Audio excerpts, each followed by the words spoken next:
Buenos días, bienvenidos una vez más a mi programa El Cafecito de la Ciencia. Hoy, como todos los sábados, les traigo a unos colegas invitados, en esta ocasión un tanto especiales, ya que fueron de esas personas que me acompañaron durante todo mi trayecto en la carrera de medicina y a quienes les tengo bastante aprecio, para hablar sobre el tema los descubrimientos serendípicos. La facultad de hacer descubrimientos afortunados e inesperados por accidente.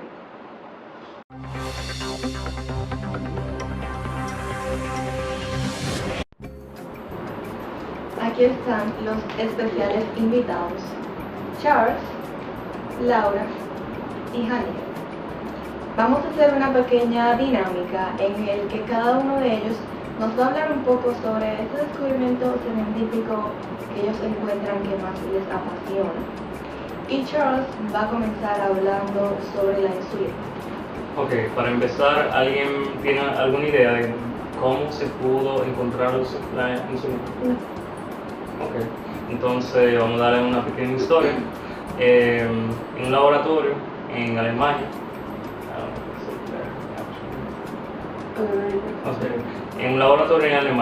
un grupo de científicos seguían un perro y un día lo sacaron a pasear y orinó en una mata. Y luego de un tiempo empezaron un grupo de moscas a unirse y agruparse donde había orinado, que lo llevó a sospechar a los científicos que él podía padecer de diabetes. Entonces, para eso, lo que hicieron fue que trataron de aislar una sustancia o algo que le pudiera determinar que sí tuviera diabetes. Entonces, lo que hicieron fue un experimento con diferentes perros que, por ejemplo, el perro que tenían no tenía el páncreas.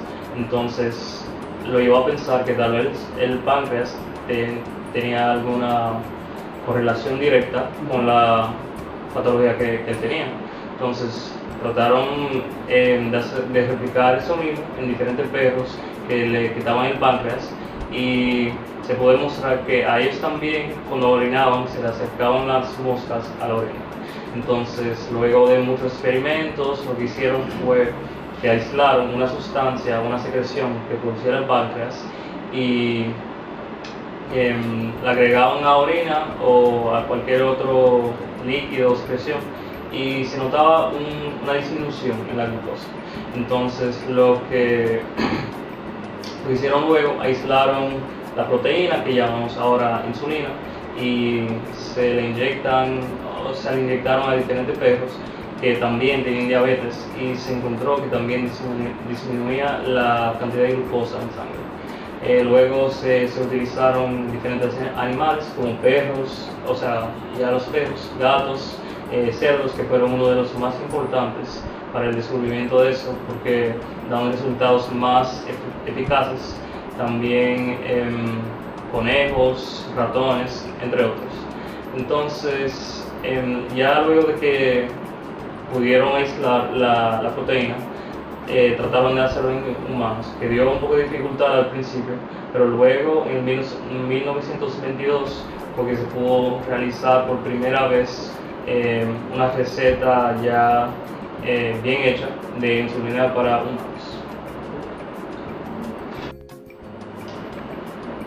Ok, ahora va la grandiosa doctora Laura a hablarnos un poco sobre ese tema. Yo voy a hablarles acerca de la alergia y la anafilaxia y cómo se descubrió esto.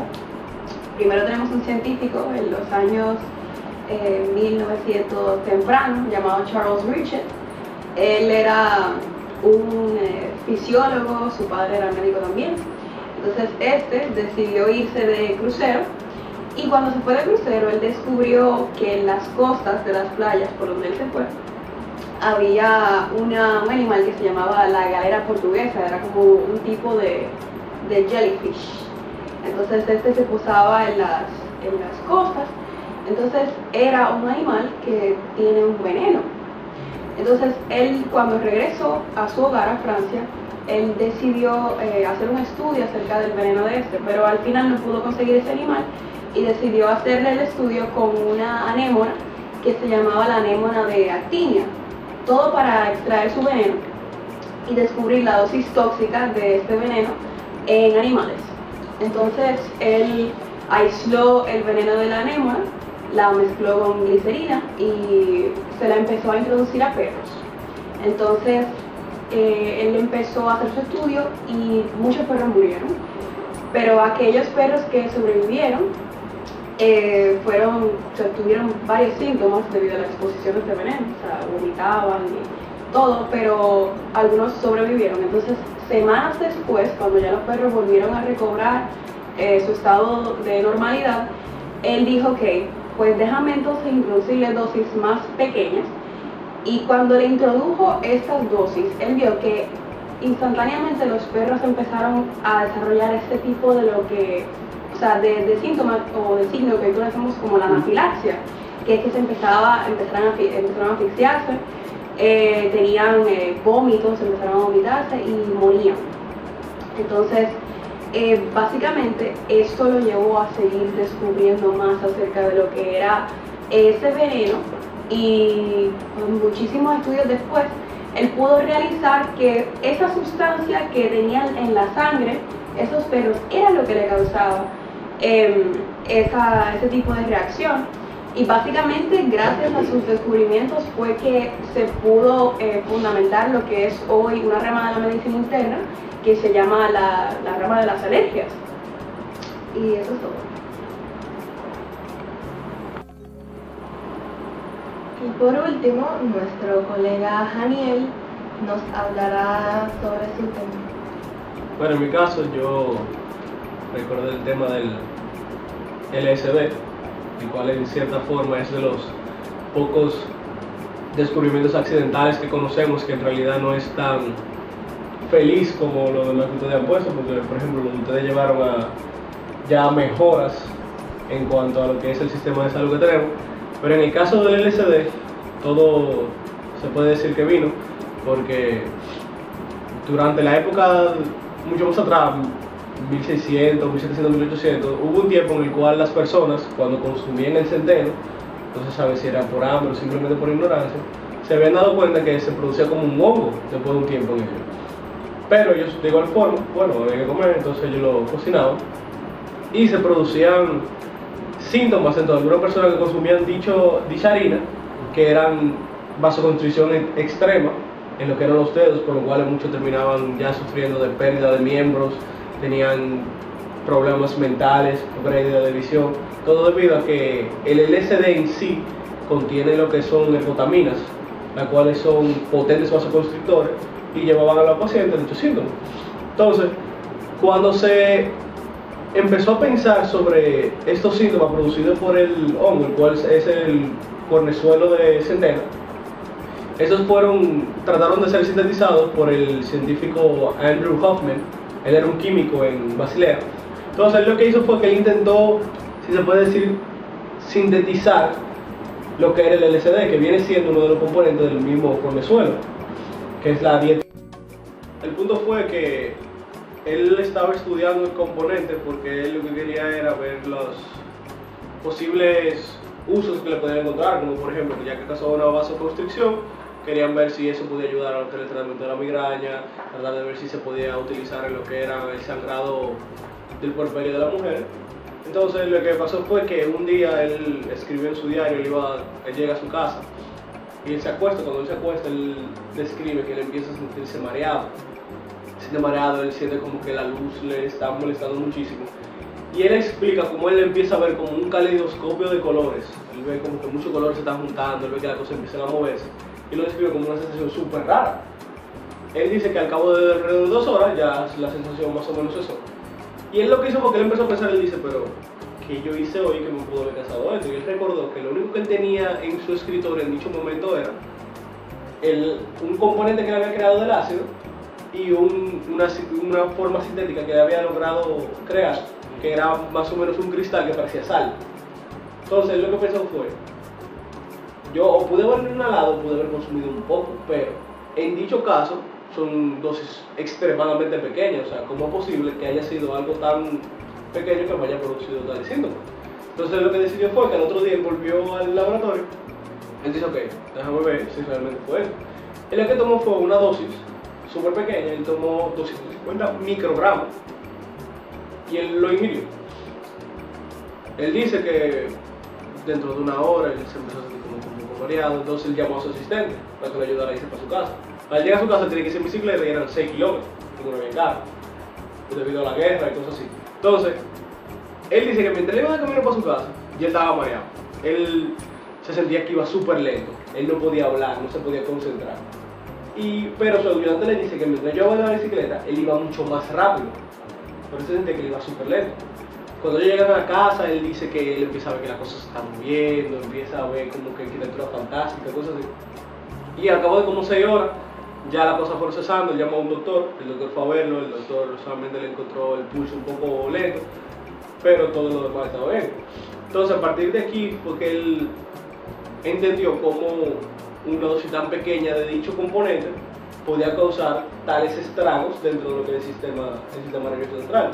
Y ahí fue que él vio lo que más se nos explica hoy en día, que es que cuando uno está en LSD, uno puede escuchar uno ve los sonidos. Él decía que cuando se le estaba pasando el efecto, él escuchaba un sonido y él empezaba a ver como que ráfagas de colores que empezaban a salir a partir de ese sonido que estaba viendo.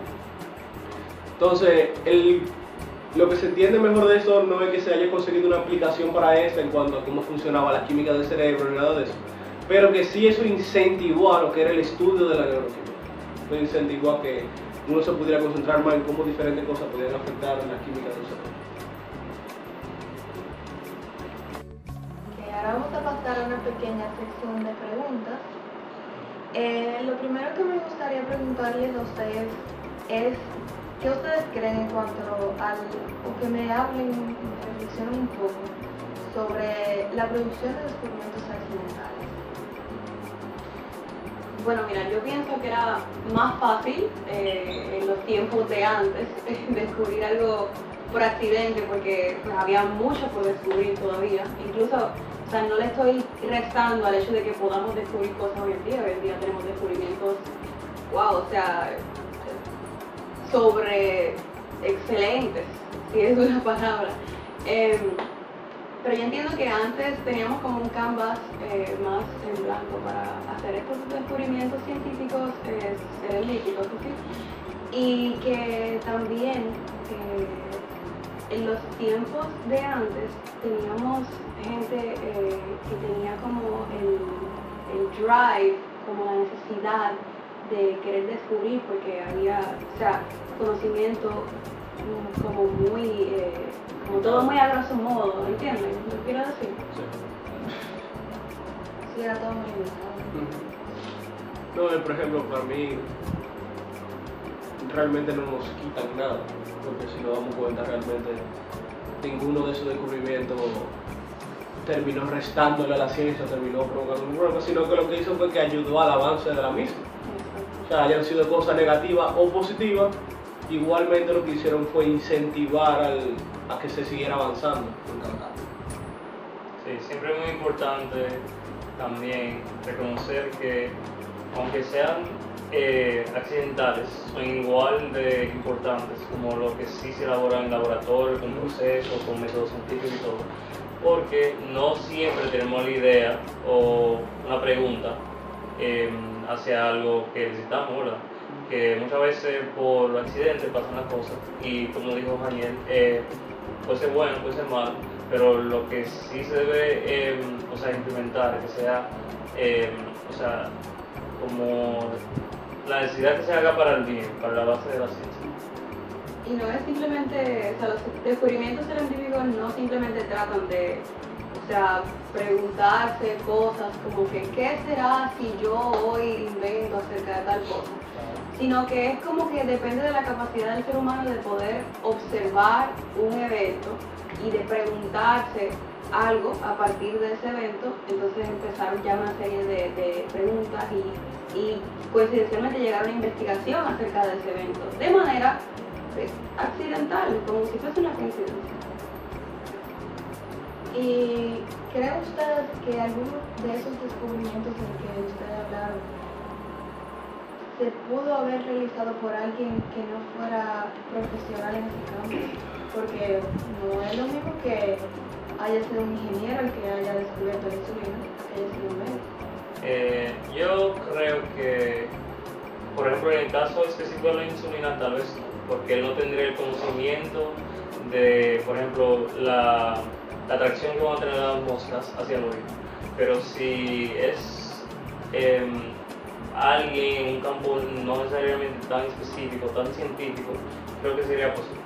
Porque lo único que uno debe tener, como dijo Laura, es como, no el poder, sino como la habilidad de poder observar y determinar, o sea, el poder de deducción a partir de eventos coincidenciales que pasan y llegar a un resultado. Bueno, en mi caso, yo entiendo que no es ningún tipo de forma. Porque, por ejemplo, en el caso del que yo hablé del LSD, estamos hablando que era un problema el cual se estaba causando desde hace muchísimos años. Pero primero, tuvieron que pasar alrededor de 200 años para que se lograra relacionar con que era un hongo que decía en el parque. Cuando uno sabía que había un hongo, pero nadie le dio esa importancia. La persona que descubrió la composición del LSD, estamos hablando que habían mucho más componentes alcalinos, los cuales eran parte del veneno del mismo hongo, pero él sintetizó, se puede decir, él logró sintetizar esa parte, probó esa parte sin querer y así fue como llegó ahí. O sea, si no hubiera sido una persona especializada que hubiera estado en el laboratorio investigando la base química, el componente químico, de ninguna manera le iba a llegar a eso. O sea, estamos hablando que generación tras generación lo único que creían era, o sea, inclusive le llamaban el fuego de San Fernando, algo así, o sea, de San Antonio, porque creían que era un castigo del infierno que estaba llegando. Entonces no lo veo posible. Exacto, al igual con mi caso, el doctor Richard, él está primero que todo practicando con una toxina, que no cualquier gente va a estar manejando una toxina por ahí, administrándosela a perros para ver qué pasa. Exacto. Es muy mal, por cierto, de su parte. Sí, muy mal. Y tampoco una persona que no fuese científica hubiese podido ver como que esa reacción anafiláctica y poder descubrir eso, hacer más estudios a partir de eso y llegar a los fundamentos de la medicina que trata alergias. Entonces no hay acuerdo.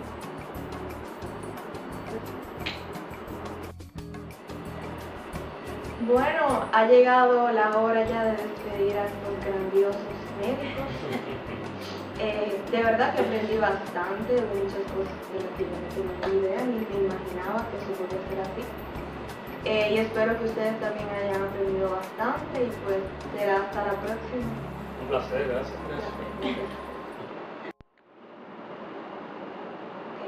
Haciendo un pequeño resumen sobre estos interesantes temas acerca de los descubrimientos científicos, de los cuales mis colegas ya hablaron, me gustaría recalcar lo que me pareció bastante interesante, como es en el caso del tema de las alergias y las anafilaxis, de cómo Richard demostró que inyectándole la sangre de un animal sensibilizado a un animal normal, podíamos provocar ciertos efectos, que es lo que le llamamos como estado anafiláctico, y así demostrar o identificar que la sustancia que provocaba esto era un agente químico el cual se encontraba en la sangre.